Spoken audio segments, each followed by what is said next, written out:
ये कहानी है एक अक्लमंद मछली की।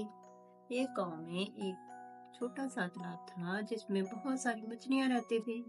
एक मछली जिसका रंग नीला था, उसकी वजह से इसका नाम नीली मछली पड़ गया। नीली मछली बहुत अक्लमंद थी। वो जो कोई काम करती सोच समझ कर करती। एक दिन उस तालाब के पास दो मछेरे आए और एक मछेरे ने कहा, यहाँ तो बहुत सारी मछलियां हैं, कल हम आएंगे और इन सबको पकड़ कर ले जाएंगे। ये बात नीली मछली ने भी सुन ली। वो चाहकर दूसरी मछलियों को सुनाने लगी और दूसरी मछलियां नीली मछली पर हंसने लगी और कहने लगी कि अगर तुम्हें जाना है तो तुम जाओ, हम सब यहीं रहेंगी। उसी रात अक्लमंद मछली तालाब छोड़कर छोटी झील के जरिए नदी में चले गए। दूसरे दिन वो मछली आए और तालाब की सारी मछलियों को पकड़कर ले गए।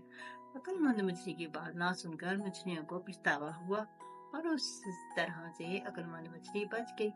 इसलिए बच्चों, हमें हमेशा अक्ल से